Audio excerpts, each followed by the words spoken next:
Right, we are a little bit past 6:30. I will call tonight's workshop to order. Julian, can you just roll for the record? I will, thank you. Excellent. I'd like to invite everyone to rise and join us for the Pledge of Allegiance. I pledge allegiance to the flag of the United States of America and to the republic for which it stands, one nation, under God, indivisible, with liberty and justice for all.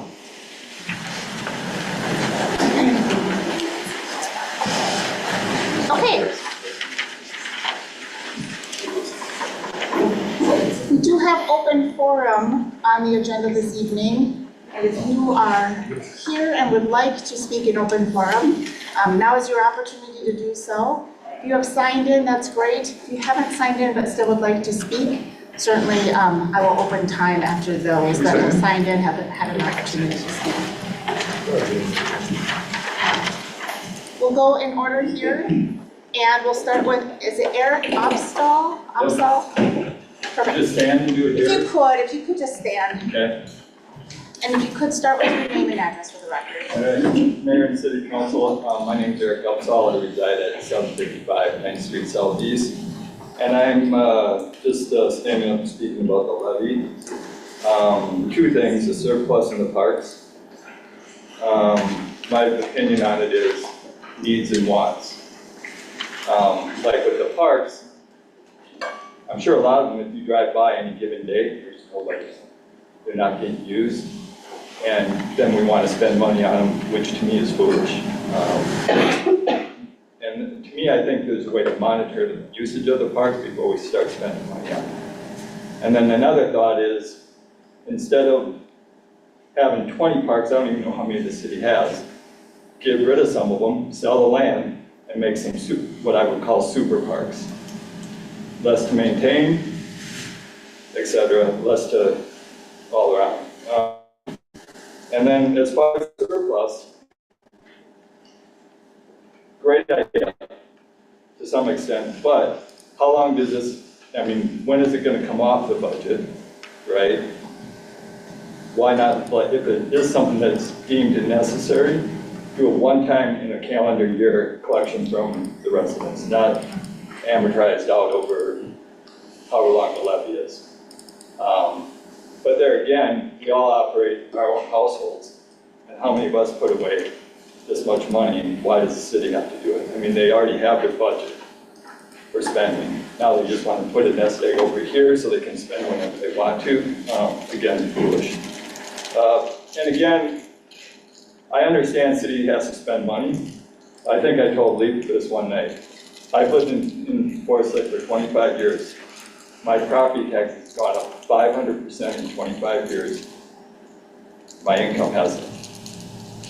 Now that's just one thing in everybody's life, right?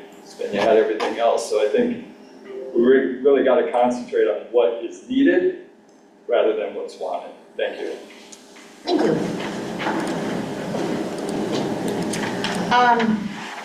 Kathy, is it Jurison? Yes. I'm trying not to get new people. Do you mind just coming out a little bit? Perfect. Cool. Yeah, very good. Seconding really what you said, I'm here for both my husband and I, and he sounds worse than me, so I'll leave as soon as I'm done. But we just feel like, there's some things on that list that are wants, and we're on a fixed income now that we retired. My husband is thinking about going back to work because we celebrated our retirement so that we could tackle some things, and then the economy took a turn, and anything we were going to use for that is now used for how insurance has gone up, which has caused our house payment to go up. It's caused our health insurance to go up. It's caused everything to go up. And if my children were saying to me, can we have these things that would make, yes, it would make it a nicer place to live, we'd say, yes, just as soon as our needs have settled down, then we'll get to our wants. So I'm here on behalf of my husband to say, my husband and my family and myself to say that I don't think now is the time to raise our taxes like that. until we see what can happen in the next 4 years. Which we're hoping is very cool. That's it. Thank you. I hope you're feeling better. Thank you, and I hope you guys And Pam, is it, Salerno, actually, I'll pass just because what was spoken is perfect, so. that's the end of those that have signed in. Anyone else that would like to address council on any topic this evening? I'll say one more thing. The city's trying to attract people to come and live here by having higher taxes to drive people out. And I'm gonna be one of them if this keeps going on. I'll just move somewhere else where it's low taxes. Understood. All right. Any other hands? Okay, not seeing any other hands, we're gonna close open forum and bring agenda back to council. Just a quick reminder of our agenda this evening and our planned topics. We are in a workshop session, which is intended to be a more informal working session of council. Anything that we talk about tonight that requires official action will come back before council in an official meeting. Again, so nothing we discussed tonight is binding. It's really just us having an opportunity to roll up our sleeves and get some work done. Our next item this evening is the Met Council briefing on the MCES Interceptor Rehabilitation Project. And I believe Paul? Yes. Yes, welcome. Hi. And are you more comfortable seated or? I mean, maybe I could probably stand over by those boards maybe, because Chris and I just like to give you Whatever's just a most briefing on the comfortable for project. Just a briefing on the project. Perfect, whatever's most comfortable for the foot. Well, thank you, Mayor, Council. So just to kind of brief everyone, if anyone can see the boards over here, I'm turning your seats or whatever, but so the Met Council is in the middle of the design of a rehabilitation of the existing 36-inch interceptor. It's called the 7029 interceptor, closed in Forest Lake. Basically, kind of halfway between Fenway and Highway 61, from Headwaters Parkway down to 180th, the Hugo line.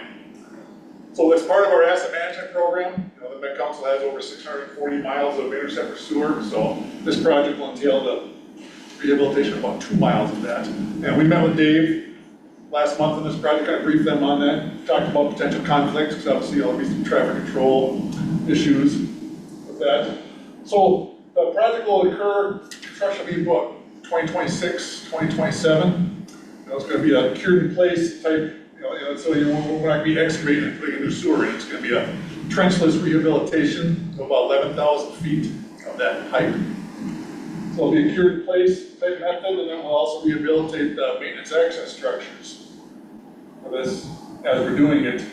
So we're still working with TK88 for the design of it. And our estimate right now is about $12 million for this project. And of course, the Met Council distributes the costs of our projects amongst the whole system, so it's not something that gets borne upon by the 20 people that live nearby here. So it's something that goes into the whole system. It's estimated the cost. And we'll have a pretty extensive temporary conveyance plan. A lot of things you do, cured place pipes for the city. You block off a manhole, do it. But our project, there's 4 or 5 million gallons a day flowing through this. So it's a pretty elaborate temporary conveyance system. Basically, we'll set it up right here. Set up multiple pumps, multiple pipes. You can kind of see what the temporary conveyance pipes look like over there. They'll run along the surface. There'll be 2 of them. They'll be, kind of out of sight, out of mind. They'll be running along our easement in here, doing that. And we will be looking at temporary easements from different landowners, and that process has already begun. So those respective landowners have been contacted. We have gone on their site, looked at their we're in the process of appraising the properties. The most significant of that, of course, is Tanner Brook Golf Course. We've met with them a couple times. We'll be going right through their golf course. Of course, that's why the project's going to be 12 months a year. They'll obviously want to do the work at the golf course during the winter when they're not open. And it's kind of the briefing. The work's going to actually happen in 2026, 2027, so it's 2 years off. We've got a lot of design work left. Tonight we just happen to have our public hearing for this project. We will be looking for PFA, federal funding for this. So You have any questions on this? I know it's probably the first time a lot of you have been briefed on this. And there will be, and we do have a website set up for this project, if you want to take a look at that. And anyone, I don't know if anyone in this room received a mailer on, anyone who lives 1,000 feet away from this project probably received a mailer on this. So just keep everyone briefed on it. And we will brief council again, maybe in 6 months or something like that. So, Any feedback that you received tonight in your public hearing? no. Okay. I don't know if that's a good thing or. Oh, it's a much needed project, obviously it's gonna, make the community better, I mean, it's gonna be the same pipe, it's gonna be a lot better condition. So we're gonna, add another 40, 50 years of service life, to this vital sewer. Council, any questions? Yes, go ahead. So you mentioned capacity, that's built in for what we expect to have for population up here in 40 or 50 years to be able to handle that? Well, the available capacity is more than adequate for now. I think that capacity will be exceeded maybe 20, 30 years, who knows what the real projections are, but the purpose of this project is to, keep the same capacity in place. But you don't have to put in a bigger pipe or anything like that at this point. Any other questions from council? Brian, anything to add? Dave, anything to add? Thank you for being here this evening. Well, thank you, and we'll continue to work with Dave on this. We've got traffic control topics we talked about.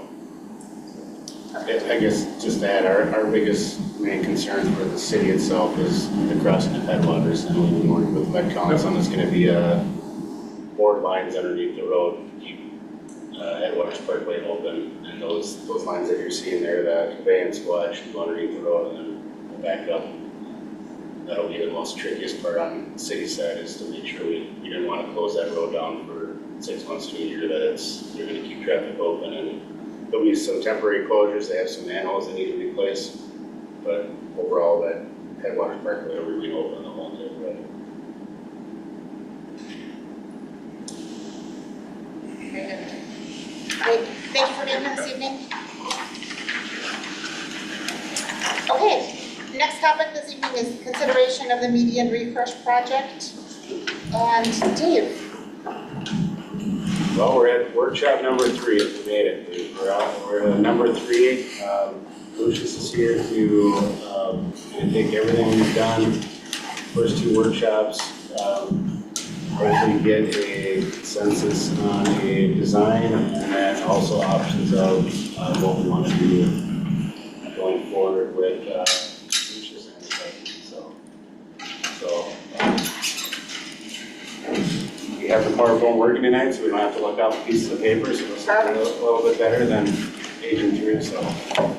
Okay, go ahead, thank you. Yes, thank you. So, as mentioned, this is the 3rd workshop, just kind of an iteration going back to the conversation of what can we do, what kind of options do we have, looking at refreshing the median on Broadway in various locations along the corridor.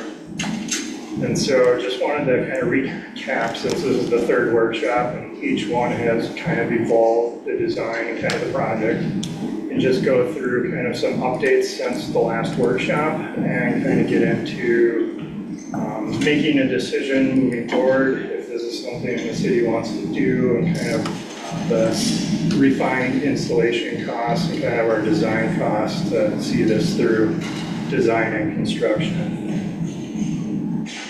So kind of looking at the project all the way back at workshop 1, we were looking at several areas along Broadway. And originally we were also considering 2 roundabouts on 97 and Lake Street.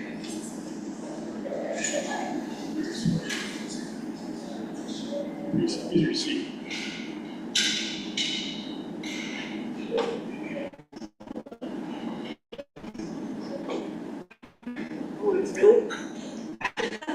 You didn't want to cut it, did you? That's as great as I can go. There we go. Let's do it. Okay, Okay, so these are the 4 project areas that remain since the first and second workshops. We originally had 6 locations that we looked at last time. And we've taken those out as we look to kind of just consolidate the project. And just a recap of the different workshops. The very first workshop that we did back in September was really starting the review process, just taking a look at the existing conditions, kind of mapping out some options, what we could do, different levels of kind of input and effort to do the refresh of the median, kind of really defining what refresh even means. We were talking about options including taking everything out and starting over, taking everything out and putting nothing planted back, just going hardscape. And we looked at all those 4 options and kind of the consensus was to kind of shoot for the middle of the road. And what can we do to have the most impact without expanding the footprint of the project, kind of focusing future maintenance on a targeted area. And kind of we wanted to explore what that would look like and what that kind of cost would look like. And so the second workshop, we went through that consolidated design, kind of the installation estimates on that, and got the direction to kind of come back, and we had some homework to do to clean up some of our estimates, just to make sure we weren't overestimating too much. And so this is kind of that summary of those 4 design options that we went through. Restoring back to the original design, reducing the original design, but keeping that same aesthetic, doing some alternatives that we explored when we were out on site and kind of thinking about this after the fact. And then, like I said, the 4th option was to just take out all the landscaping and go to the easiest kind of low maintenance hardscape. And the choice was to kind of go down that middle, kind of enhance the design, consolidate the footprint, and integrate some of the design ideas that we had, just to mitigate some of those places where irrigation is no longer functional, no longer feasible. And so we just went through kind of this modified design, this hybrid design, if you will, just kind of hand sketched out what this was, because this was still just exploration. Kind of a what if, how much kind of conversation. And so we went through that, and these are the same designs that we saw back at the second workshop, kind of planning where irrigation needs to be replaced, where existing trees are missing, existing landscape is missing. And kind of went through, and these designs have really kind of stuck now through the 2 workshops, from kind of the first workshop kind of consolidating, and then into this workshop now. So kind of that last piece was the busiest piece with the most kind of refresh components, some other improvements that we identified at Broadway and Lake Street. So kind of looking at the design palette of what the plans were, we're sticking with most of those original design plans, just as they have shown the most resilience. And some of these, most of these are still prevalent. Kind of the other plants in the palette have kind of faded away over time. So we're kind of heading toward that same design aesthetic. And when we met last time, we went through those installation costs, and including the roundabouts and our estimates, we were over $1 million for the whole kind of landscape refresh project. And we were getting into those details, and some of our big assumptions was irrigation. We had some pretty big line items in there just because we weren't sure totally what was broken or what it would take to replace that. And so the direction from the second workshop to this third workshop, Dave and his crew went and met with some contractors, got more formal numbers from them rather than just a desktop. And so there was a reduction of that, plus removing those 2 roundabouts. Now we're looking at about $750,000 for that median refresh. And then we've added in contingency just because we haven't really gone through final design yet and kind of the bidding process. So there might be some unknowns yet. So we kept a little cushion in there for that. One of the other conversations we had was kind of that increased maintenance cost, just the extra effort or additional effort above and beyond what kind of public works staff is doing already. So we put that in this table as well. So we're at kind of 860,000 for total installation after design, and then kind of the increased annual maintenance plus the future refresh we anticipate in 10 years. Just wood mulch decomposes, so there's some components, and we know we're going to lose some plants every winter. It's just the nature of Minnesota's climate. And so trying to really encompass all the project costs now and in the future. So we were pretty excited when we saw we overestimated on the irrigation thing, so it's always easier to kind of have this conversation saying we were able to get the budget down and really just want to, this is kind of that further breakdown of the maintenance activities, just math and collaboration we did with Public Works on how many trips and how many inputs, hours, and costs to do that maintenance. And so kind of the question now is, are we going to proceed into a final design? Is this a project that the city wants to pursue? Kind of understanding a little more refined on the installation cost. And we put together the kind of design cost to do this, the plans together, help get the bidding out, and kind of help oversee that. And I know one of the questions at the last workshop was doing some visual renderings on just kind of what these improvements would look like. And so in our design estimate right now, we're just under $14,000. And I tried to think about what kind of project renderings would be pertinent. Like we could just do all these snapshots along the street, but there might be a lot of repeat. And so trying to understand what renderings meant based on the comment. Last time I've included some examples, and kind of the effort and kind of the visual product are different. So the first kind of rendering that we typically do are kind of plans. So taking the black and white construction plans, applying color, and kind of putting it in plan. We didn't think this is necessarily what the request was at the last workshop, just because plans mean a lot to me, the public works, the contractors, but it's hard for anybody to really visualize what does that look like. And so the other rendering type is more of the street view rendering, like the Google images, in the Google car, kind of taking that and enhancing that. And these are a couple of examples we've done. The two on the left are Project Delano, the one on the right is an example down in Lincoln Elmwood. So I think this is more in line of what graphic rendering would be pertinent for the project. And we were just thinking probably two.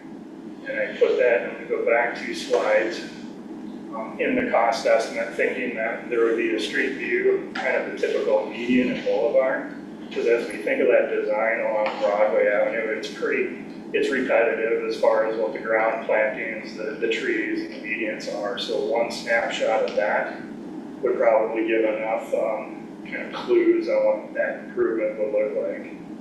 And then the second view, we were thinking in the modified design at the roundabout on Lake Street and Broadway, we had proposed doing a new parking lot, kind of expanded public parking lot and some other improvements. And so that second rendering we were thinking would be the most kind of beneficial at that area, kind of showing what that new parking area would look like. We had a raised curb planter to kind of mirror what was going on to the south of Broadway.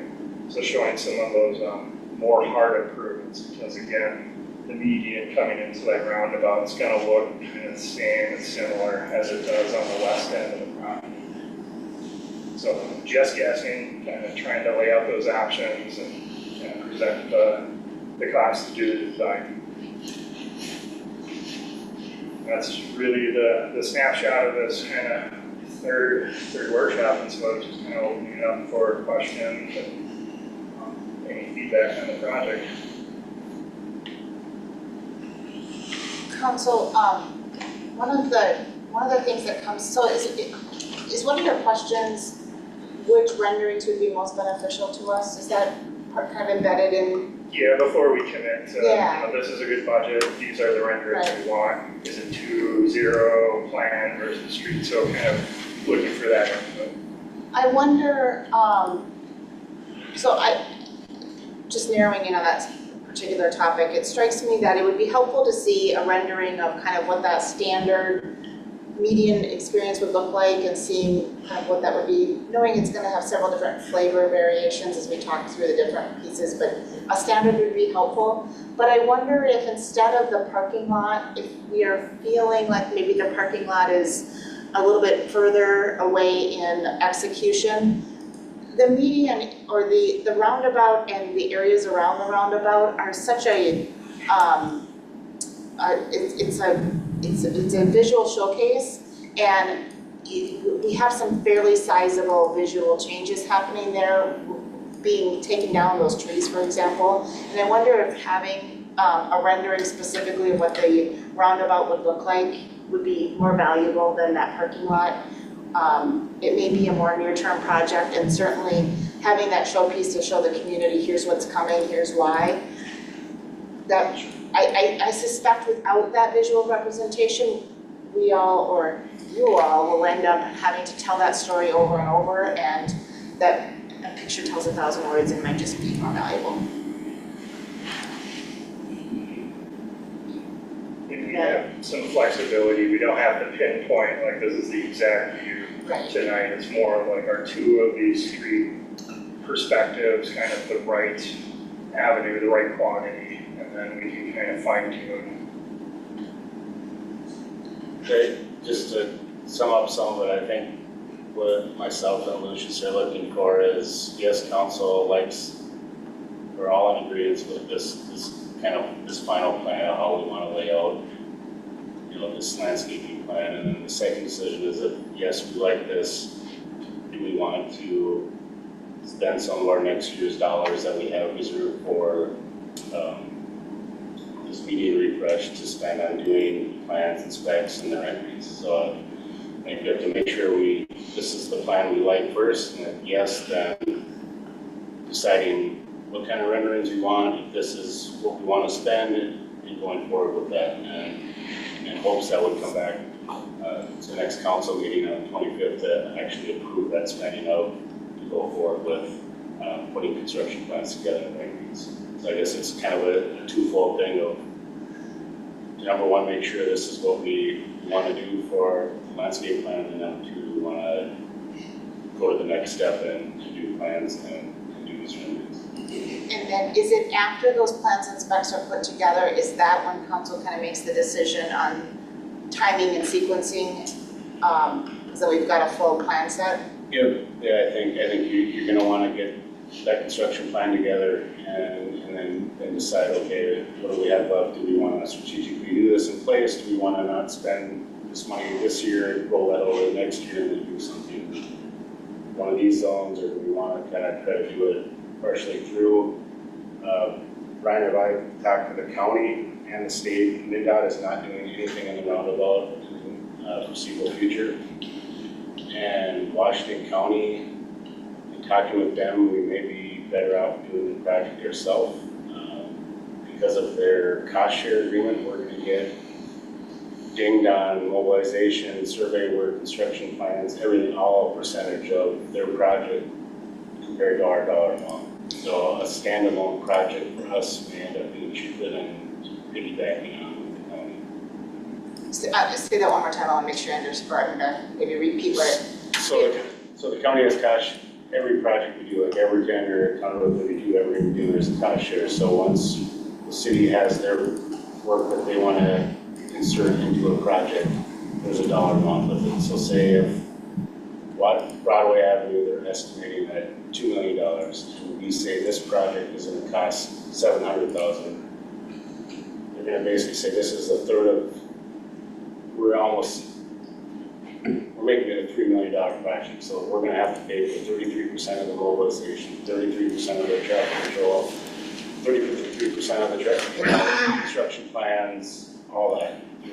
Where if it was a standalone, we bid it out, it would all be housed inside of one project. Do you think as a standalone project, timing wise, it still needs to go before they do their project so that we aren't cutting into, because part of that was that curb cut, I right? think that the only one we'd have to look into is that one on 7th. And if you get a curb cut, and the other option may be that you just leave it how it is. You take the mulch out, you put rock in it, and these trees are living without that curb cut. It was gonna be a stormwater enhancement. It may be just that, you know, you remove the mulch, you add rock to it, and that can be something happening back as well. I think that would be the only one that you'd have to really decide with. All the rest of it to be after the fact. It's all within, you know, within the medians and the boulevard, the outside of the project. But that would be the only one that if we wanted to do what was presented, you'd have to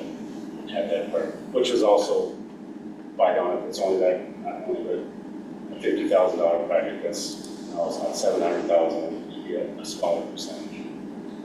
Which is something to think about through there. MnDOT for sure, so the Broadway project ends right at the pedestrian bridge. So even the roundabout, any of that stuff in Action Lake and Broadway roundabout would not be part of the Broadway project anyway. And MnDOT, and talking to Dimitri, they do not have it on the radar, so wherever they were kind of planning to be. Just What do you mean when you say the Broadway project? You refer to the county? yes, the concrete rehab, the one that they were gonna do last summer, and they got some pretty high bids, and then they're rebidding and hopefully doing it in 25. So that's not going all the way to like Christmas Street, there's a lot of broken concrete there. Is that first that state? That's MnDOT. All the way to So their project is just from the east side of I-35 to the pedestrian bridge right by the Legion there. So it's not even on, so another one of our spots are on the 19th side, so that won't even be in the project either. So talking with, you know, with Ryan and Lucius, that if you put a bigger project together, you get better prices, right? But also that bigger project is gonna be detrimental to adding to a county project, because they're gonna get you with a percentage of every single task they have. But I think if we're gonna do it incrementally or anyway, it might be wiser and more cost effective just to do it in-house and do it outside of the project. You would think it'd be a better deal, right? You think that you can just piggyback on, but how that goes is just you get dinged on that, and that's a cautionary policy, and I don't think they're gonna stray from that. And even if it's once they do it once, then themselves out of state.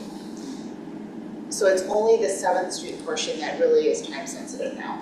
That one would be time sensitive, that we'd have to get back to the county and say, yes, we want this chunk put in there, if we wanna put that stormwater feature in, because that would take part of curb cutting and probably changing the angles of the curb to get water to drain in there.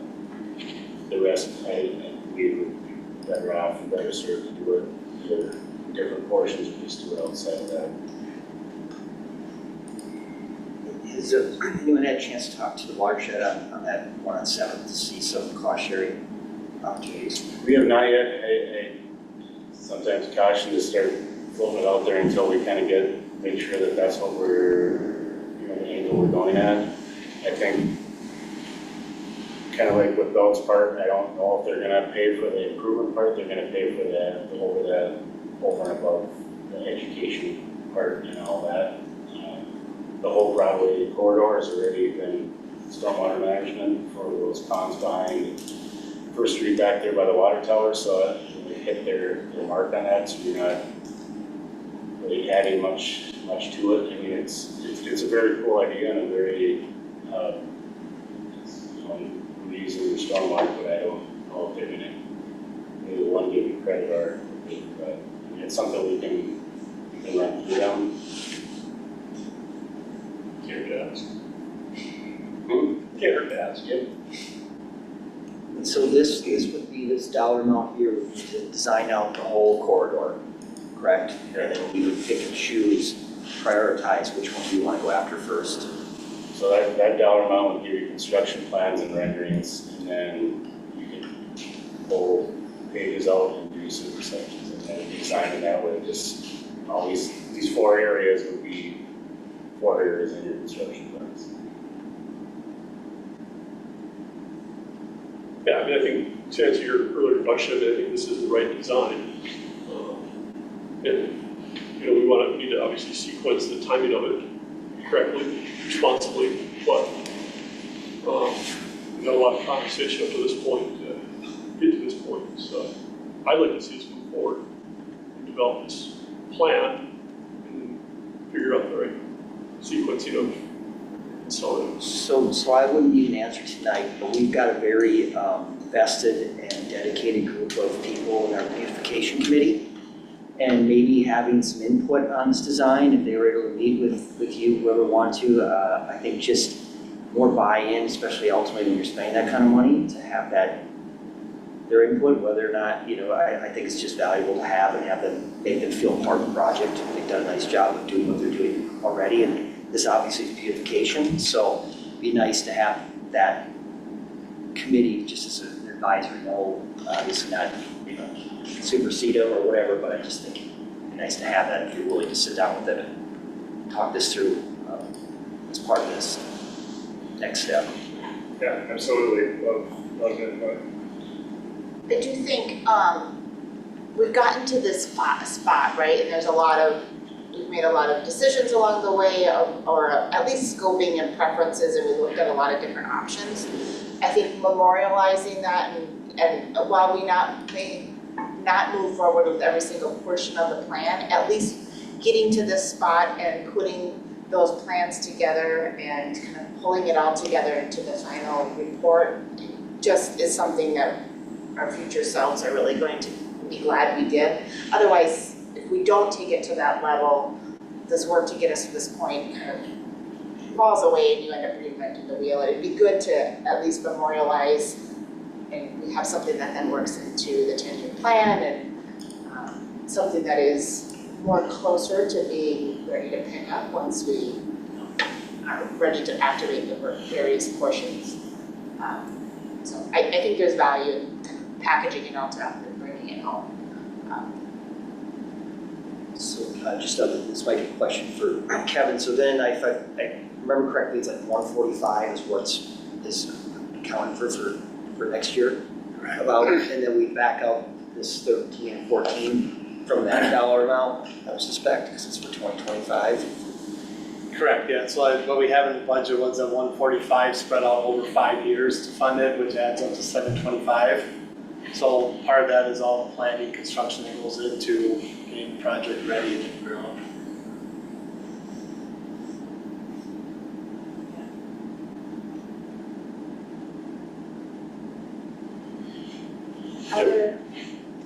Any other? I agree. I'd like to see this project move forward. We've gotten to this point and had robust conversation, and the visuals were great, and so I think packaging it at this point would be really nice moving forward. As far as the two renderings, I don't know if there's one option that most cities go with that they find more helpful than the other. It's definitely that perspective, like the street view. Yeah. Plants look nice, but it doesn't really convey the meaning as well. Yeah, Public Works and the contractor like the aerials with those plantings, but we understand that, but you're gonna want for that visual to have, hey, if I'm driving down the street or if I'm standing on the sidewalk, what's gonna look like there? Definitely, that's what you're going for, is to try to portray what we're doing, because those are the ones that you're gonna wanna show. I guess that would just be the, how many you would like, would you want for each 4 spots? Would you like multiples at Lakeview Broadway and then not some of the others? You want just a couple just to kind of get the feel, and that's kind of where he's at with that, is what should you come back with that, or how many would you like? I think your recommendation makes a lot of sense. Do that rendering of the roundabout, that's probably a higher priority project than that parking lot. And so we're gonna spend money for that, something that's gonna pop in higher priorities. I agree. And then is it possible to do somewhat of a, kind of what the standard medianscape is gonna look like? Again, we talked about some flavor variations on different pieces, but at least something that would be a, kind of the general flavor. Yeah, and with both of these, it would be the before and after kind of side by side. So whatever photo we doctor would be the before, so that you can kind of see and point out, like, did you notice this subtle change or maybe this more drastic change? So that was one of the concerns with kind of the roundabout view is taking out a lot of those small landscaped areas on those keys coming into the medians. Right now, they're wood mulch, kind of bare, so kind of doing it before and after, it's gonna go from dark brown to gray for like that concrete look. So it's, again, it's, you know, subtle, but it can be there. So just trying to figure out where we maximize that view, and we can kind of play with that and kind of say, well, we're looking at this photo because of this, or, you know, mark things up before we commit. And because I mean, like, wow, can we do both? Can we show the median and then the parking lot in the background, or, you know, we can pick out that view strategically to maximize what we're showing. Visualizing the long-term vision for those trees is gonna be probably one of the main points of public comment. Can you believe they cut down the trees? That'll be, and it won't be cut down, it'll be replaced, right? Exactly. And have that clarification. Yes. I might just add, you know, as much as that is the most biggest focal point in town, I think when you look at the whole corridor itself, that probably is the best shape and comparable to I would agree. 12th and coming up the freeway, and, you know, as you're coming in 12th, it seems like that needs the most attention, and so I'd be more apt to focus on that first then. Do you think the visualization though of the median kind of shows like, hey, this generally is going to be the look and feel of these medians once they're recapped? Because you can take any one of those intersections and kind of show the standard today of those missing pieces and then kind of show a general, here's what it's going to look like. I was trying to, Yeah, I mean, that particular up there coming off the freeway, other than replacing trees, maybe adding more rock and just, it's gonna look somewhat similar. I think Yeah. the point about Yeah. if you are gonna do end Yeah. up taking some trees down, that there are a bigger impact Yeah. that people will notice Yeah. visually. So I'm open to whatever, however many does you, I mean, whatever the budget allows here, I guess, what gives the best look, I'd be fine. Yeah, and this budget was really to gauge that it was the street view, and that we're including two. Like, that's as fine-tuned as we have to be. So, do you have enough feedback for bringing this back to come back for, is it a statement of work that will be in front of us at next meeting? Yep, so the plan would be to bring it back for Monday for basically approval of this concept plan of the landscape and approval to enter into contract to do what he is up on screen tonight for the renderings and the construction plans, and then continue on and then to be determined later of how we want to start attacking the plan once it's all put together. And we'll have future workshops probably, you know, over the winter once and get a gauge on that of what we want to start right then. Counselor, are we okay with consent agenda without having an in-person appearance? For that to come back, we have fairly lengthy, some lengthier discussion items on next agenda, both with cannabis and proposed action, so. Consent agenda it is. Obviously, we'll look in packet if you have questions. You can always pull from consent, but, okay. thank you, first, thank you. Perfect, thank you.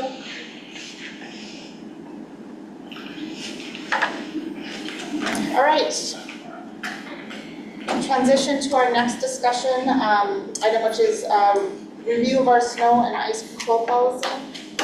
And Dave, as it's raining outside, not yet snowing. Yes, that could be, not good if that was about 15 degrees cold, so it's a positive thing. So on our list of council requests was snow removal policy. Staff has always called it the snow and ice control policy, so believing that's what we want to talk about. And our policy hasn't been updated for a few years now. We had some nuisance ordinance that was adopted over the winter last year. We've added that language in and also updated the maps.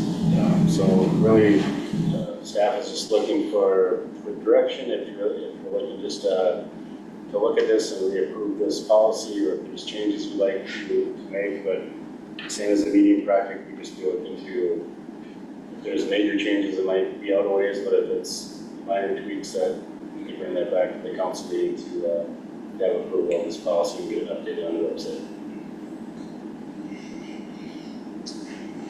Open it up. Points of specific feedback or things that we'd like to see changed. So unless I missed something, it doesn't look like it addresses anything downtown, any change there? For the snow removal? Yeah. I mean, we can add that within the policy. I mean, it states that it's at our discretion. I mean, we can add that in if you want to specifically say that we're going to increase that time. It's, like we discussed before, it's so hard to say we're going to do it every other Friday after we get 4 inches of snow. It's so difficult that once you put that in writing, it's hard to back off of that. I think staff has that direction and knows the request and what is desired on that.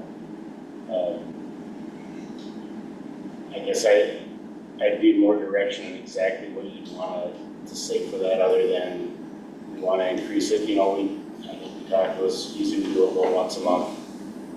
That we would increase it to twice a month, you know, within snowfalls and so we could specifically say that in there, but I guess that's where you get into that sticky area of if you don't do it exactly when you say you're going to do it, even though there's a bunch of stuff, extenuating circumstances that you're just not hitting your marks. So are you, I guess I was talking about actual clearing, you're talking about removing berms? Yep. Is that what you're right? So I mean, we had kind of a lengthy conversation about downtown and it seemed like we outdoing them, treating like the trails, just in the downtown area, changes to the sidewalks are done. That would be my desire. I mean, that's very clear from the beginning. I think, you know, we talk about a walkable downtown and this is the easiest way to do it. We've got, I know, understand it's a couple more hours, but we've got manpower and equipment downtown already doing some snow removal on trails. It doesn't seem like there would be that much more expense-wise and labor to just do from Second to Second. So from Second Avenue, northwest, northeast to south and southeast. That's kind of our goal, determines our downtown, if I remember correctly. Yeah, that would be a massive change in our policy setting. It would change out that it's property owner responsibility to, that we're gonna do this downtown area. It's the biggest fear is if we're doing downtown, then it's Broadway, all the business owners on Broadway are gonna ask next year for us to do their snow, and are we gonna be going down 12th Street the year after, in front of commercial businesses there, and then are we gonna go over, you know, and then somebody on Bay Drive saying, well, if you're cleaning in front of the commercial, why can't you clean my stuff up? I guess that's the biggest fear, is once you start doing it, you can't go back and you're gonna start adding. And just, that's why I'm putting it out there. Yeah, no, and Once you open that can of worms, you cannot close it, and you're gonna get requests this time next year saying, let's do more. So you took up a little bit of a pivot that I wasn't expecting for this conversation. So I was expecting this conversation to be more of memorializing in the policy the things that we've talked about and we've kind of agreed to do, like the removal of the berms, to do a kind of a supplemental clear of what MnDOT does periodically.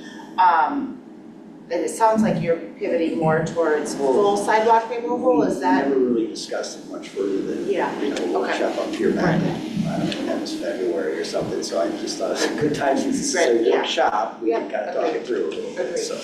And just to bring up, Abby has successfully contracted an abatement company, so we do have an abatement company on contract to do removal of snow per our ordinance. So if snow is not removed within the 40 hours, we have a contract here that is lined up to start abating these properties. And I know that was the big thing. Last year, making sure that we had that all set up, and that is set up for this snow season. Yeah, if I remember correctly, last year we were having these conversations and I think it was finalized with us amending the nuisance ordinance to add that, just what you said, correct?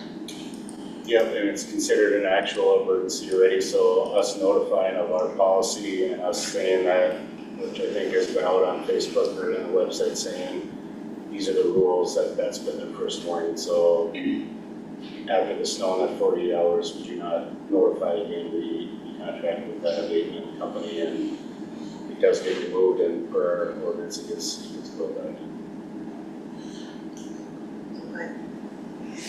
And to finalize that conversation, I just think, I remember from last year, I feel like because we had this conversation last year, of course, but I think just to finalize it, we did that. We were like, oh, we'll see what this winter brings. And then there was And then no it didn't snow. bring anything. So we didn't really we put that into place and then we didn't really get a feel as to how that ended up and turned out for our downtown. Whether that was a positive reaction, not so positive, and Yeah, that is correct, we didn't have the chance to see if this ordinance would work and how that abatement would work and anything like that, so I'm still guessing how that was, or we haven't seen a winter how that has worked. That's accurate. I don't need to die on this snow hill on my way out the door.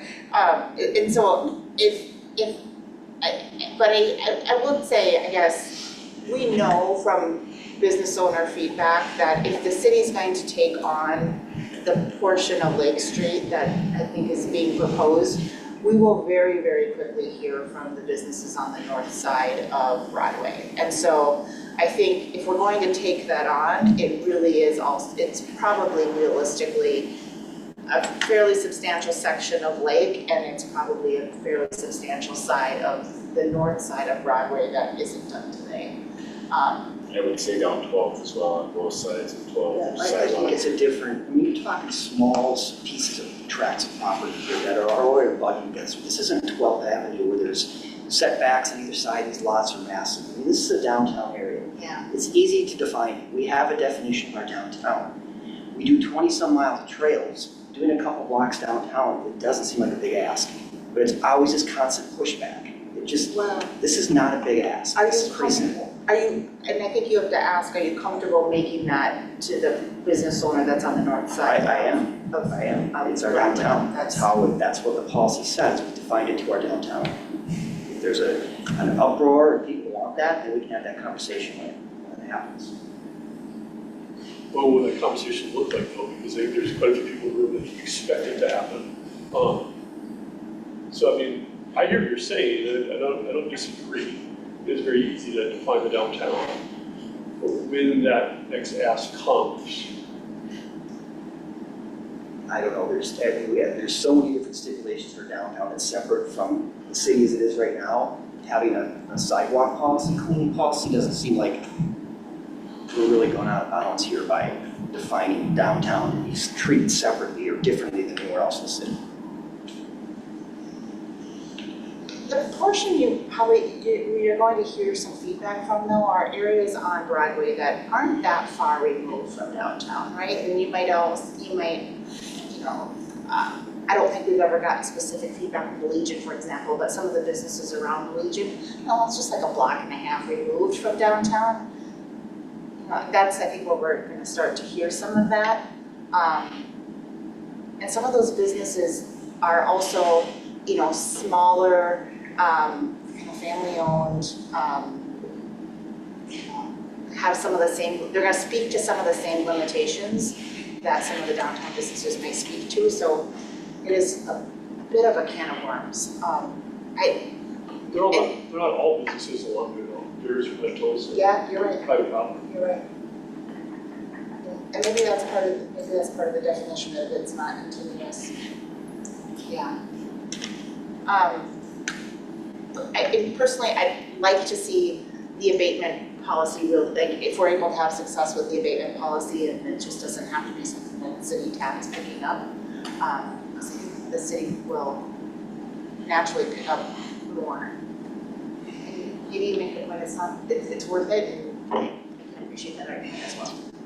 Assuming we're keeping it just to the downtown, really, what are we talking cost-wise? It can't be, I guess that also depends on your level of service, right? So right now, if you ran into this with St. Peter's Church, they had to be well aware that it's a 2-inch trigger in 48 hours after a snowfall. So that could be downtown, it could snow Friday night, and by our policy, it says you may not be there until sometime on Sunday evening to clear it. So that's the problem, then you're changing, if you want to change that, then you have to create a different level of service, which will create different shifts. I'll just stop you right there. I'm not asking for that. I'm not even suggesting that. I'm just, whatever our policy is on timing this, just that we're doing that with, like I said, the 20-some different trails and other sidewalks that we already are doing, whatever that policy is, like, I wouldn't want to get that deep into these and try it. But so just no change level of service, just making a loop. What are we talking, half an hour? On a small snowfall, yeah, maybe one more, and then is it just blowing a trail, is it clearing out the steps, is it just? I think it's just making a pass down the drive, making a pass down the sidewalks as people are walking. I mean, it's still on the individual business owners to get out there and fine tune it, but. Do we have removal on top of that? Like, is that a problem in that district, is where you put the snow in? Is there? Well, it's a brush, right? So I mean, you probably just shoot it towards the berm. Yeah, most snows you're not gonna be able to ruin it just because you have the pile against the road, so you're gonna have to either try to plow it and then you're gonna use it the other way. I'm not trying to fight you on this, I look at the logistics of all this, right? And then if we say we're plowing downtown, then the next thing is why aren't you there clearing out from my front steps to the trail you just plowed? Why it snowed 6 inches Saturday afternoon and now you haven't been here till Sunday morning? And then the next is, well, I just saw the city thing down on Broadway, why aren't you in front of Target? I mean, that's where my mind goes, is that it's just gonna keep going. I'm giving you all what I'm gonna get versus it's an easy decision, just swoosh, swoosh, go up and down and we got it plowed. It's not just that, it's we say we're plowing downtown sidewalks. Name your business is gonna have a different idea of what that means versus what our policy is. And that's, you either have to define that exactly what you're doing, or I just take the complaints and you say, just go with what we're doing. If you say, blow a trail up and down and walk away, and everybody stands behind that, that's something we can do. But then if it changes halfway through the winter, well, why don't you just hop out and pull the snow back from the front steps? I mean, that's what I mean. That's what I don't want to have happen. I deal with it all, I mean, that's what I run into, right? I see the other side of it, it seems easy, but it's really not that easy. There's a lot of stuff that goes into it. And just, like I said, the level of service, what every person's gonna think of what plowing the sidewalk means. It's not just zipping down a residential driveway or sidewalk where you just open it. You got uses in the buildings, you have ped ramps, you have all that stuff, yeah. Can we even help that a little bit with just the language and what we call it? Let's not call it, let's not set the expectation that this is going to be your white glove snow removal service. Let's set the expectation that this is a supplemental service provided to the city to supplement what business owners and what property owners should do. So let's be clear. And maybe this is what just the policy needs to say. Let's be clear. Expectation is primary snow removal is still a responsibility of the property owners. However, we desire to have a walkable downtown that you walk continuously from downtown. And we know from past experience that that's been a challenge. So we're going to supplement that with this service that essentially is gonna clear the big sections.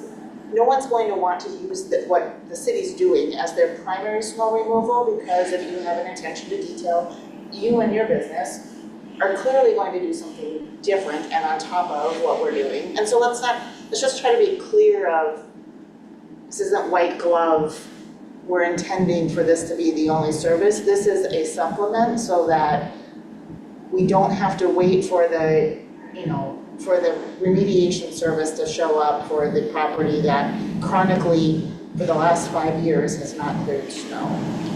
So if I could add, the way the abatement service contract is set up is that if they don't remove their snow within 48 hours, we'll have our contractor go out, and then they're automatically on a reoccurring system. So our contractor will go out after every snowfall, do it, and tell that landowner that says no, that they will actually take on that responsibility. So, and I understand the point of uniform nature and that sort of thing, but these are systems that tend to work. What's the price? Who reports that? How it works, gonna have to call you, you call the service, or what's that look like? The amount of time that seems to take to like make sure everyone's plowing their sidewalk, it seems like a lot of extra work. We're told, you guys are we're told you're overworked. We already have to do it elsewhere through the city. Every other district, every other sidewalk. On a timing matter like that, though, when it's a snowfall, like 48 hours, there's really no time frame on what you guys are doing already for abatement. Yeah, but the same ones are over and over, right? So it's the same properties over and over that chronically doesn't remove snow. And so the first couple of snowfalls, there's probably a flurry, but then you kind of know, right? The Tradewin building hasn't removed snow for 5 years. And we haven't Yes. done any abatement yet on snow, but in my past life, and what I hope to issue here is that you tag the property as opposed to waiting to send a letter in the snail mail. You're just going out, you're hitting all the doors because you generally have a whole big group right in a row. Send out your contractor the next day or so. The first couple snowfalls, yeah, it's time intensive, but generally you have it pretty early, and you won't have as many throughout the year. You're always first season, you're always gonna have some outliers that just won't have so. Then stay on those recurring services. What is that price point? I'd have to take a look, I don't know off the top of my head. But that is the offsetting, that is the direct payment for the services. Yeah. That's all. I just wondered, just out of curiosity. Right now. But is it to the property owner, meaning, feel punitive versus if you go your own contract? I suspect Yeah, I think so. there's a motivation factor there. $250 for 65 feet. So, Yeah, you don't want to accept that it's cheaper to have them abated versus hiring somebody to do it, so you get the. You don't want to be the cheapest service in town. those are residential, non-residential, 350 for 100 feet of non-residential. Gotcha. It goes up, but there's a bigger snow event.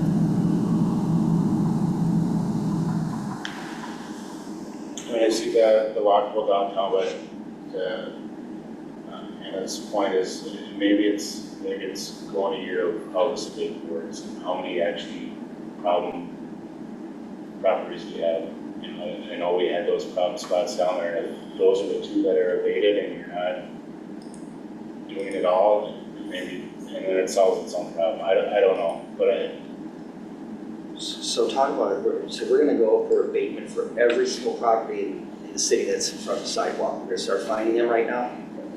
'Cause No, we're gonna first notice them. Okay, They don't have. everyone, and we've never really done that. Have we done that before? So that's a problem, that's a big change. Let's think about that. We're complaint based, Yep. Yep. but yes, It's so if that, you've tasked us to enforce their code, and if we get complaints and have to send myself or the inspector out for a day of just tagging properties, yeah, we will have to do that.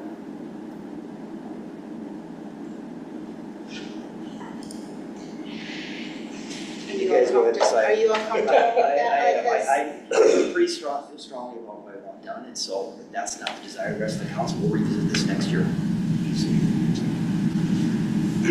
I can sit this one out. I mean, my guidance is only of anticipation of what the phone calls are going to be and just making sure everyone has a strong answer for it. I do think it's important that if the city's going to do it, that it is seen as supplemental and not primary. And we should call it that and communicate it that we are going to do a supplemental, and maybe it's not even related to every single snowfall. Maybe the policy is more, not more than 2 times, not more than once a week or something that just kind of, again, sets the standard that it is supplemental and not intended to be your white groceries. I think your issue there is that you're just evading for free, right? That is what we're doing, but, yeah. Which is, if that's, then that makes you walkable downtown, right? And you just have to fear that then more businesses are gonna go, well, if I just hold out for another 12 hours, they're gonna come through and leave, so.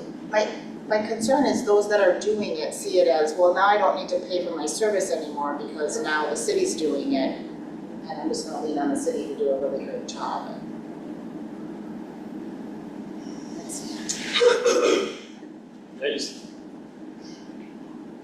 Thinking about the downtown, I mean, there's only a couple of spots that aren't well taken care of right now.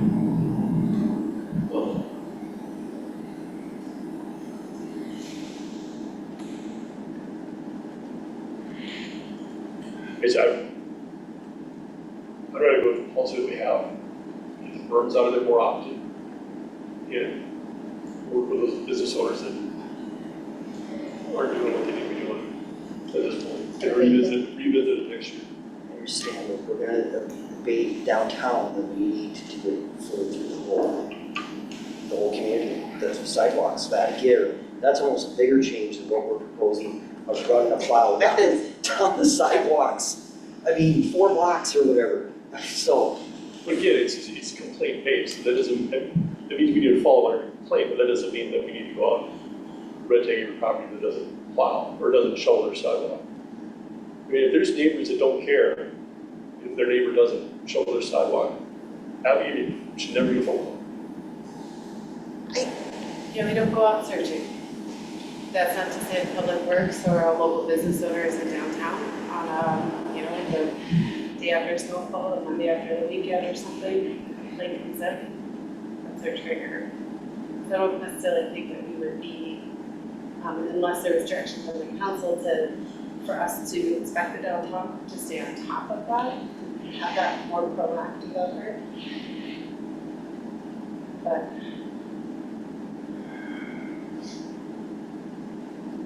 I think the abatement, I'm comfortable with the abatement being in the neighborhoods. Couple of things. The neighborhoods that have this community standard that we just don't shovel our sidewalks, they're gonna stay the same.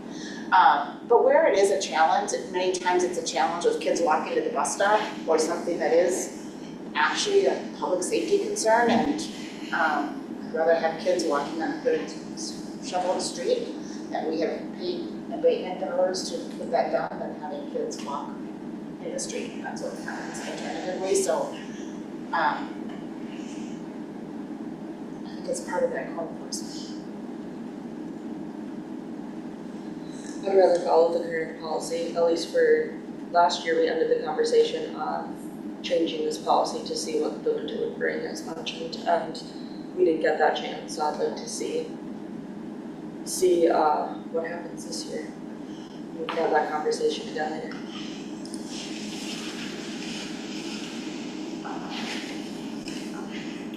Would you like to see something more in that snow removal side about just speaking to the downtown, that more attention is going to be spent on the berm removal, just at least to call it out?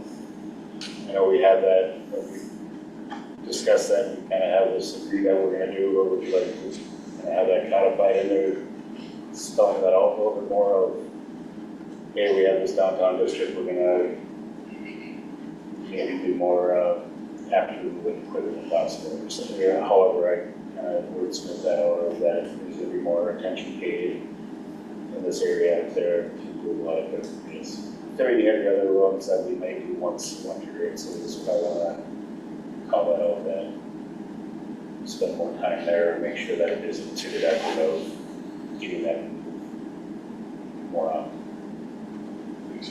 I think the policy should reflect those agreements, right? Said that about berms in downtown, we should address it. Okay. Anything else you have seen in this policy that you would like to see changed or find out more, or? The thing I noticed was where the airport is how that's prioritized, is that a change from what it's been? It's always been that, everything else in the city gets cleared out and then the entire fleet goes to the airport and clears out. So that is, as far back as when we started, they said, do not make us the priority, clear us out, and this is, so we want to change that, we can, but the airport commission had always been comfortable with where they fell in, the hierarchy of what needed to be done first. Yeah, I'm just curious that we change it all.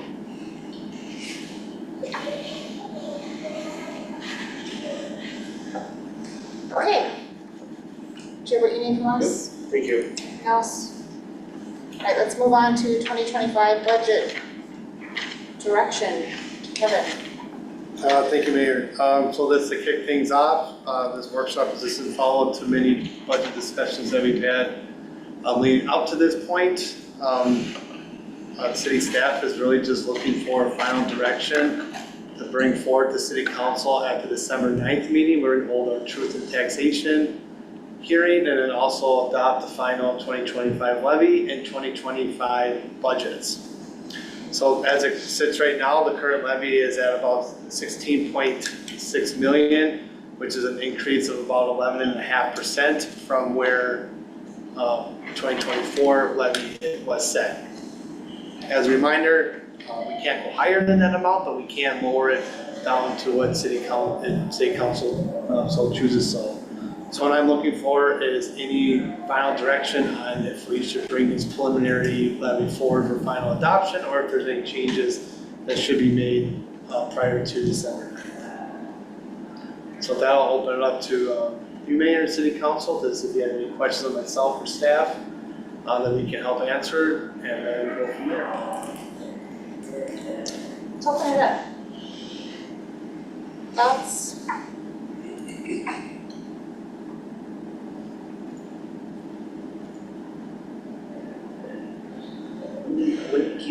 Joan, do you know when the proposed property taxes for 25 are coming out, being mailed out next week or two, I would assume? Not already. They should have already come out because that includes the truth and taxation hearing. Okay. And do you recall what that, was there a percentage increase or a ballpark, what values did? Do we have that information citywide? You mean for the city portion, or? Well, I guess either way, but just general values of property, what percentage-wise it went up the county? It seemed like last year we had a number that it enforced, like they went up X or something. I have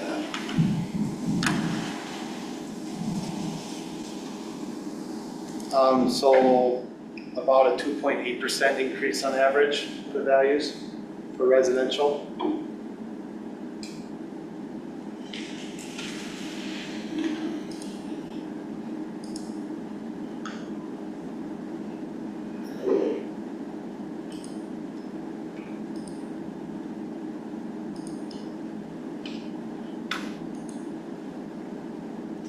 Kevin, I'd asked, it was late, but you provided, thanks, just some of the capital improvement things. So I don't know if I don't recall having much of a discussion on those items, or maybe I'm not remembering that correctly. Do you recall having much? I know it's probably a little bit more than we had last year, even though it was requested. The city administrator didn't really want to the term was we're not going there, I think is what he used.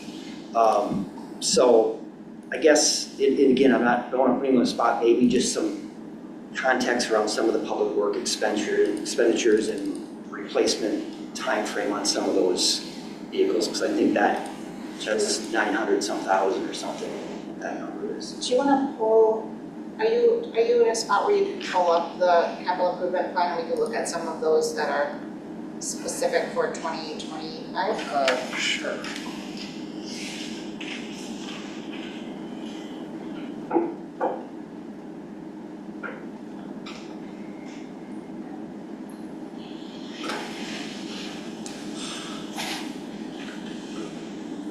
So this is just a high-level summary of our capital equipment fund.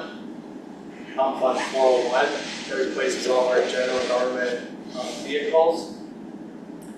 So you can see there's about just under 1.5 million of equipment that is being requested in this fund. All the details of this was in the capital equipment fund presented back in June of this year.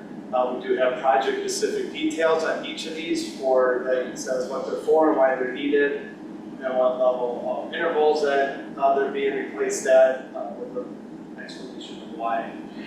So if you have any specific questions on any of those equipments, I can pull up those project details individually, or you can add staff of those. But these are based on this recurring that every smart car replaced every 3 years. By the time 3 years rolls around, it's at 100,000 miles, and the maintenance and reliability goes down in those vehicles. So it's that cost of trying to get another year out of it, but then they break down and you're down a squad or possibly more. So work with all department heads on that, and each individual request, and need to get the replacement.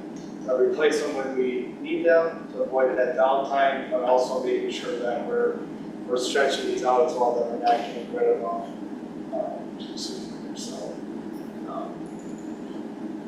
I guess if there's any specific questions that you have. Yeah, that is, some questions. I think if you have questions on. Just maybe the ag, $200,000 ag tractor, just history on that and what's that's replacing or. That's replacing the 2013 6000 series with a new HLA plow.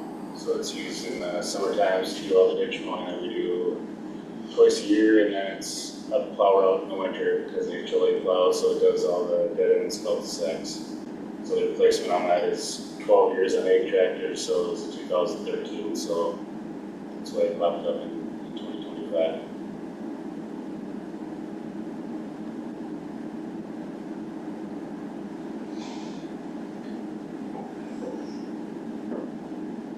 Is the plow truck also a replacement? Yes, the plow truck's replacement, you actually approved that in the October 28th meeting to go ahead with the order. That's passed, that one's actually passed its due date. I think that was a 2008 maybe or 2007. So that one's at about a 15-year clip, and a lot of that is, it's not so much hours on them, it's technology and the sanders and the plow controls and just the rust that they go through. And a lot of times the truck itself probably isn't horrible, but the frame and sanding controls and all that are all done. When I first got here, we were replacing trucks from 1989, so I've come a long way to try to get on a system.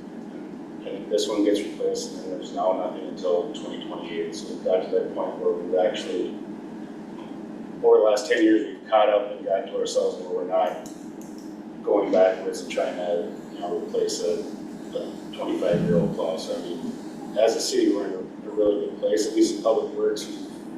It's taken a long time to get a schedule to replace these, and we can always look at changing these years of replacements, but it's a long route.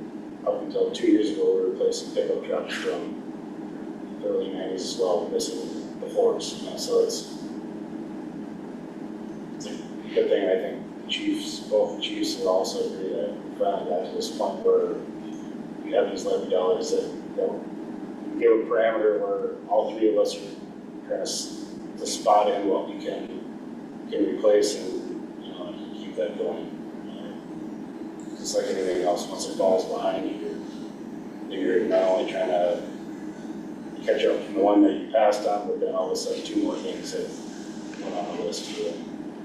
We've gotten away from that, which is credit to the council that being able to let us get this to this point. So it's appreciated that way through it. And so we can always look at adjusting years out, but I think all three department heads, as far as equipment, have got onto a really good program of getting out. I mean, my equipment, I mean, you see the 10-year, but I'm actually at a 30-year on my spreadsheets where I'm trying to slot in stuff 30 years from now just to make sure it all kind of leveling out, that we're not missing things, that we're, you know, trying to plan in with growth and adding pickup trucks and plows that, you know, at some point may be removed, or you may have to give a population exposure, you have to add one, but, you know, I'm trying to guesstimate all of that in with all the equipment. So it's, you see this, but I mean, there's a lot of time that goes into it, that we're trying to, you know, trying to level out that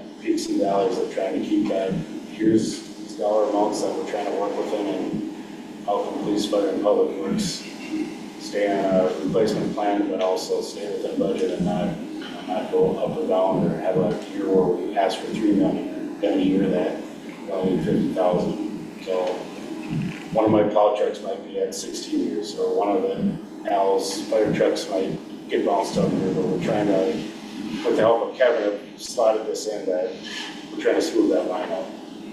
Kevin, can you, so the we're at $1,445,000 here. Yep. Can you help me tie to,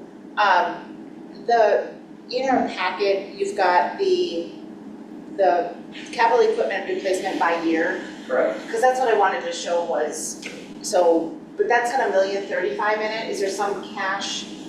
Do we? Some carryover in that probably, just because of delay in when it's been budgeted and when we've actually received it in there and whatnot. And the one that could be my mistake also, that's all the way back from September, where there were some changes this is in there too. But that, so it's one of those two factors. So, but today's point, over the past 3 years or so that I've been here in the couple of department heads, we've really tried to smooth this out. We don't want to also need 5 plow trucks in 1 year, because then all of a sudden you're having to make fines, or you're having big expenditures, big upticks in levy, where, you know, we look at this as trying to keep this even, you know, we're asking for a plow truck a year, whatever that replacement schedule is.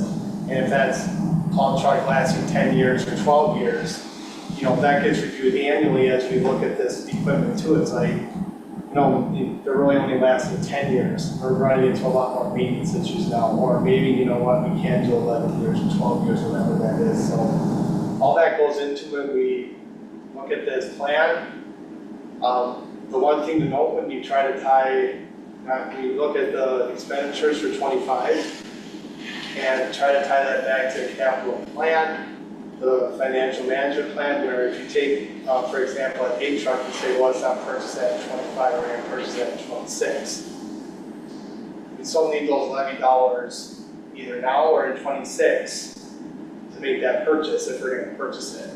Because if we just take that 200,000 8 tractor out, doesn't mean we can take 200,000 out of levy, because then if you keep doing that, you're going to slowly dwindle your fund balance and reserves all of a sudden, where you aren't going to be paying for some of these pay as you go. So department heads have worked really hard on this to get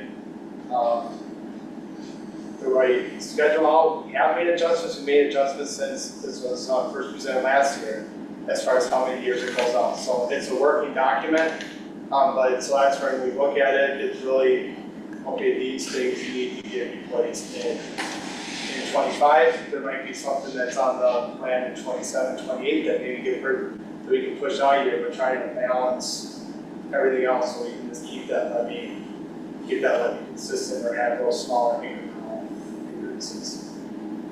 And I think a good example on there is that Groundmaster mower. That's a 2018 model, and originally was bought and working with the manufacturer, they said they put it on a 2-year cycle. And now it's gonna be replaced in 2025, so they ended up getting 8 years out of it. So we bounced it out after you saw what it was doing for performance.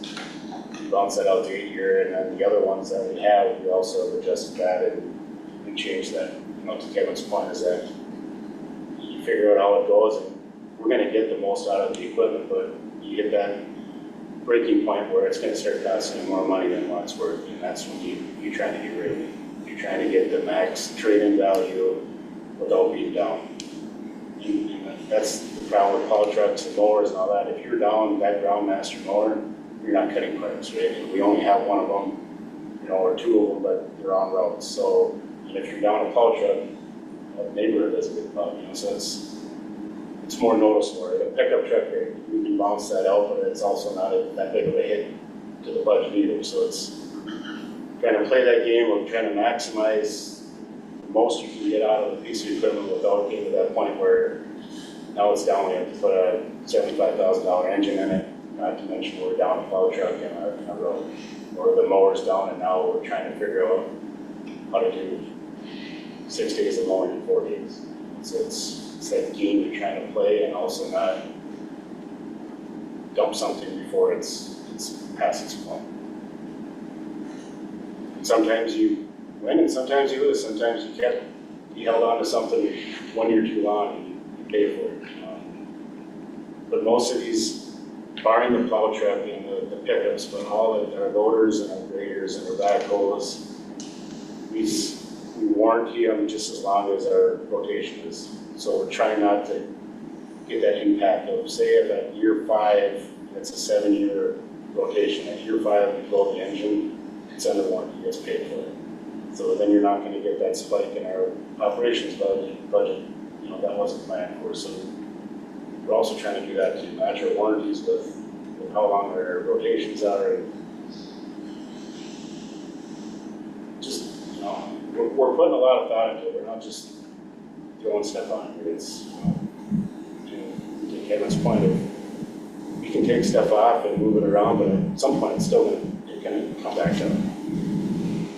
It's important to note too that because this is on the schedule for 25, we might not be seeing a lot of this equipment even if we're out to the end of 25 with the delays that we're seeing. So that we're going the whole year of 25 with it. Maybe it's pushed back here, say to 26, and now you might be going all of 25 and all of 26 into 27. So just by picking a year, it could actually be kicking it 2 years or even more just by the time we place an order and actually get the equipment ready to go. So we're also running into some of those issues. So this is something that we consider when we're taking this in as well. We haven't really necessarily adjusted things because of that, but just something that I want council to be aware of too, that just because you push it back to 26 doesn't mean we're going to be getting it right away in 26. It's just going to be quicker than 26. So.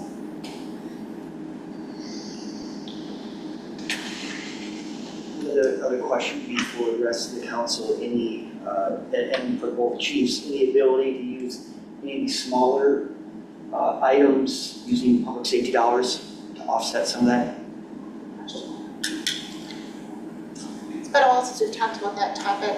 I don't need an answer tonight, I'm not trying to put anyone on the spot here tonight, just Well, so. but just that so was we're kind of the clear. time to talk about it because we don't have, Kevin's not at our next meeting and then so that's tonight. So really, the short answer is yes. Any fire or police equipment on this list could be used for public safety dollars. But the chiefs have accumulated a list of items that they would like to use those public safety dollars for. So I would let the chiefs speak to that by what those impacts would be if, for example, the brush one would be funded with public safety dollars, what that would mean, how that would change that plan. Yeah, so I sent out in one of our last weekly reports how much money was left in public safety funds and some ideas I had that would actually help us offset paying for it later. And some of those were the cameras in the interview rooms that we have on our police side. I believe Captain Hanegraaff talked to you, Councilmember Roberts, about the flock cameras. A lot of cities are going towards having these cameras placed on different areas in the city where we can track, not writing tickets or anything like that, but tracking vehicles if they happen to be involved in a crime. And also, once the word gets out there, it has been shown in the metro area and some of these areas that are putting up these flock cameras, that it's really assisting with bringing down crime statistics and things like that. So that's something that we're looking at. And then another one was purchasing weapon storage for our rifles that we don't have right now. And so those monies are, honestly, I wish I had it with me how much all of it was. I believe the cameras, to upgrade all the cameras and the computers and all the interview rooms that we have is close to $129,000. I've got it up. Expensive, but it also works with our evidence.com. And then I believe the flock cameras were 106,700. Yeah. 607,000. And there are some monies left after those three items that I was going to recommend to you and speak with you on a later date. But that's just kind of a snapshot of those. And then I believe if those were approved, I believe there'd be 125,000 left, I think, or something like that, 150 left in the public safety fund. And those items, if we wanted to go forward with them, and we didn't use the public safety funds, then I would probably come forward in next year for the budget in 2026, saying, can we get these approved? The big one really is the cameras in the interview rooms. Because right now, we're realizing that it's not compatible with our new cameras that we have in the in-car cameras, body-worn cameras, and the evidence room. So we actually purchased an extra year utilizing our server for those other cameras. Other than, sounds like maybe the interview room timing is it more near term? Yeah. Timing of that? Are some of the other things on that list longer term, and does it make sense to just do a time swap of use some of those public safety dollars on some of these more near-term things sooner rather than later and drop those other items into, Future budget. just swap the timing of it? Is that, so you're using future levy dollars on some of those longer-term items that aren't necessarily as vetted, and, thinking about cameras in the community, there's probably a whole, couple layers of council conversation on whether we want to do that, and that way we're, again, kind of using those public safety dollars with hard items that we know we're gonna spend money on here in the next 18 months. And so there's, at the end of the day, we're still using the same dollars, it's just a timing of of near-term use of those funds rather than staging it out longer. So, and that, all that's a viable option, but what I want council to be aware of is, say, for example, we take 100,000 of public safety aid dollars, let's put it into the capital equipment fund to offset that tax levy.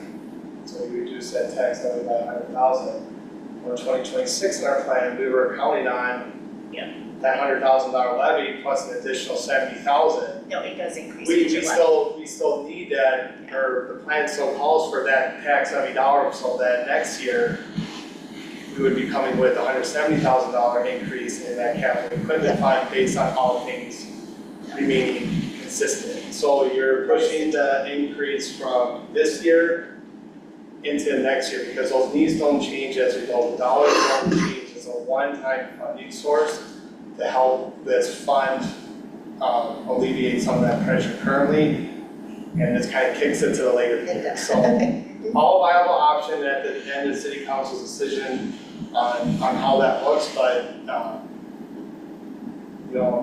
not saying that that's what would happen next year, but we can only predict so much on what the costs are going to do, if they're going to keep going up the way they have, or how the equipment schedule looks next year. Kevin, can you maybe speak to, for example, if public safety dollars were used to reduce this by 100,000, what would be this year's ballpark impact on the levy?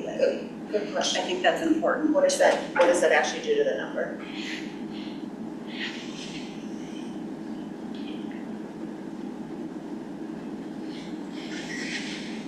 So if you take 100,000 out of our current levy, so 11.5%, it'll go down to about 10 million. And I could translate that into what the effect is on the average household really quick too, so.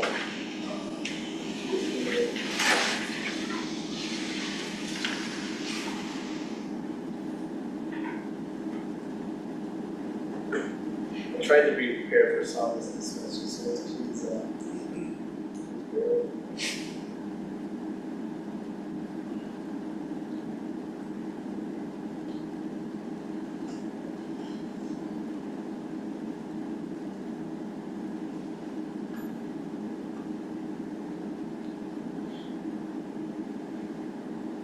So right now, the average house in Forest Lake would go up about $161. If we cut 100,000 out of that, it would go up 150. So it would save them, they would still go down by about $100. That'd be for the average value of home in Forest Lake, which is about $388. You said the increase would go from 161 to 150. $10. Roughly. $10 for the year.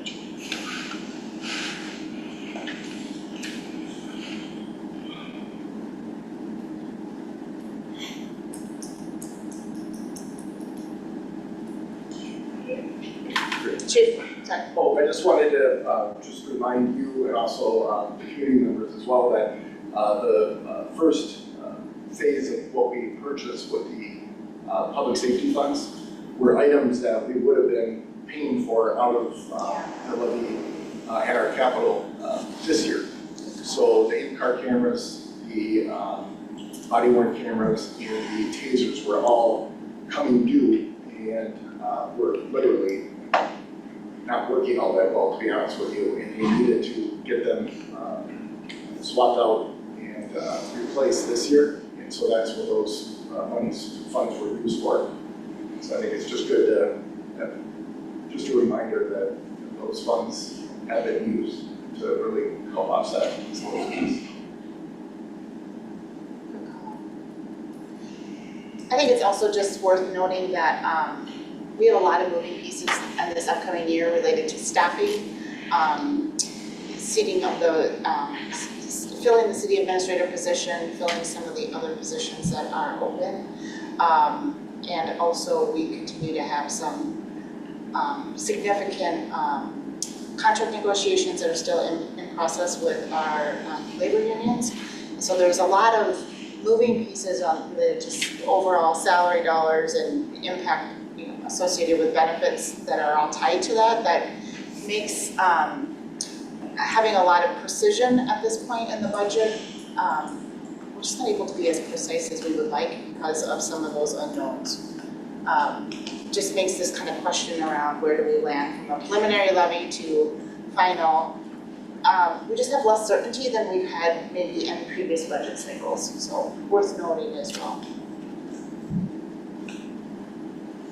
So we have some best estimates in our current numbers, but again, we have, anytime we're talking about a position at this point, we really also say, new city administrator is going to have some thoughts on what that position should be structured and what that should look like. And so there's probably at least, well, for sure the city administrator position itself, and then a couple of other supplemental positions that are really, we've done our best, estimate at scoping what we think that needs to be. But whoever fills that seat is also going to have some thoughts. So to just make sure we've got budget room for some of those unknowns.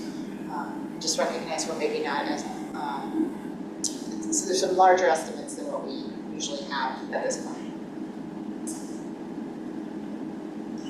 And this dollar amount contemplates that $250 or 50,000, return, what it's called.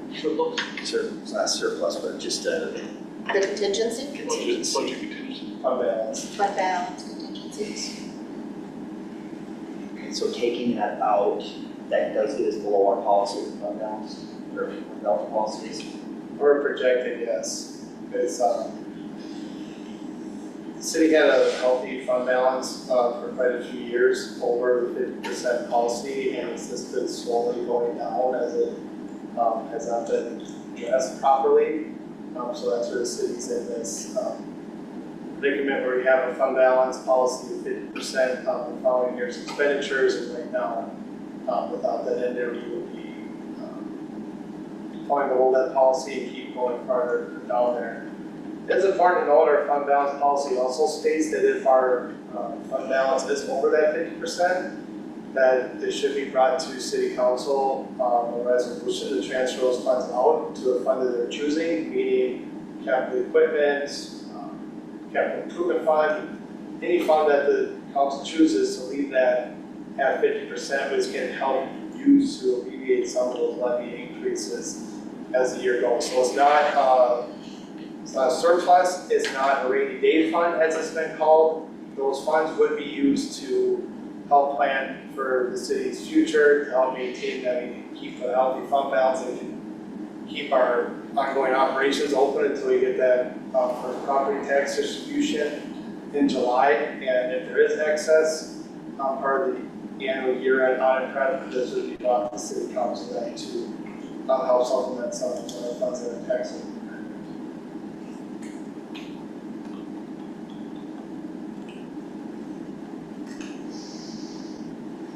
Well, this might be very unpopular, but I know that we could move things around the budget if we had a levy number that we were all comfortable with, and maybe that's not single digits, but at the end of the day, like we just talked about, it's gonna push pay to next year.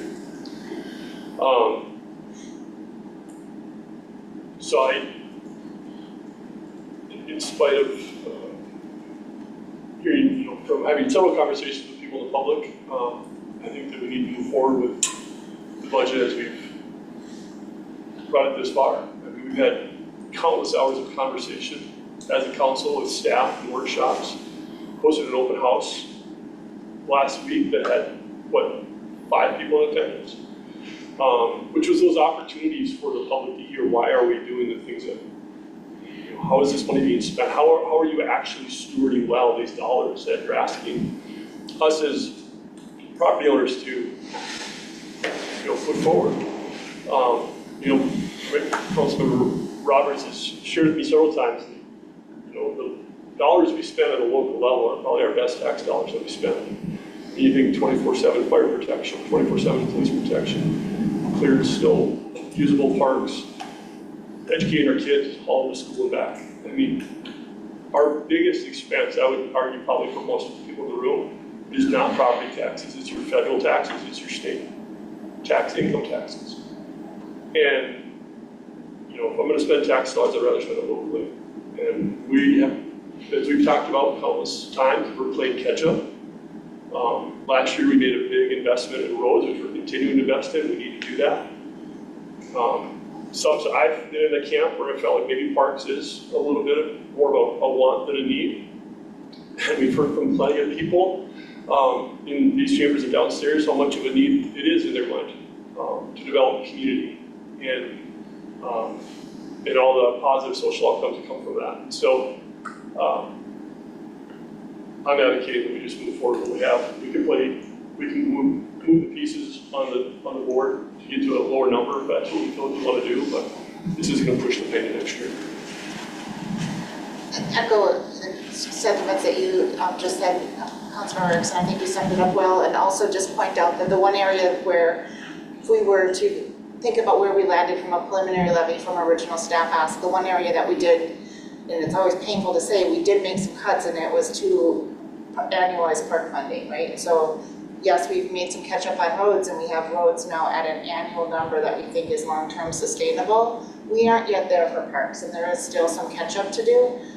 We made some incremental improvement to that this year, but not to the number that we need to do to sustainably have that well-maintained park system. This just isn't the year to do that. Pains me to say that because we keep kicking that can down the road. But we can only catch up so fast, and I think taking a step back from that large increase like we've had the last couple of years is the right thing to do. But yes, we can, maybe shave a little bit off and save everybody $20 this year, and we're gonna come right back next year to the same deficit, and it's not a deficit, it's how fast are we building to what we need it to be. And so how fast are we gonna play catch up? I'd rather continue to make those improvements and have that strong system, and not have a situation where we don't have that 50% fund balance. Everyone needs to remember, we don't get that first property tax payment until mid-year, and we need to fund operations out of cash balance. So it's not just a want we need to have for a rainy day, we are dipping into that as we prepare to get that first property tax payment. So it is a real foundational need that we have, and we need to make sure that nobody wants to be in a situation of worrying about payroll or making a debt payment. We get accolades for being well financially run and having strong financial policies, and through that we have a benefit of a strong debt rating, and we're able to get lower interest rates than if we didn't have some of those strong policies. So we benefit from that. We need to continue that. Any other thoughts? Yeah, I'll just add on that. I echo what you two said. A budget conversation is always a difficult one. It's the balancing act of making sure that the tax levy isn't too high, but also listening to the constituents throughout the year for what people want and what they deem as needs throughout the community. And with the 10-year budget plan, I think we've gotten better at that. I think department heads, as Kevin mentioned, have been really good about where do we place everything. And it's not an easy task for them, nor is it for us, because we are also part of the community and do get taxed. And we've just been down that path of, if we shuffle things around like everyone has mentioned, it just falls to the next year. And we've seen that play out when we look at the Excel sheet, and so I'm comfortable with where we're at. I tend to agree with what's being said up here. However, I will be open to any resident feedback up until the time we have to set that final number. So I'm just kind of more open to feedback on taxpayers. And to feedback on that we do hold that truth in taxation hearing for a reason, right? And there's a reason we don't make a final decision until we need to make a final decision. But I think we like to have transparency along the way of the thought process and how have we gotten here. And hopefully that's what the community has seen when they've seen these workshops and have seen the meetings that have gotten us to this point. Kevin, anything else you would like us to consider from a budget standpoint? No, so unless I hear differently, I'll bring this preliminary budget warrant for truth and taxation. Public hearing already, I usually do a short presentation at that, get the documents already with this levy for the December 9th meeting.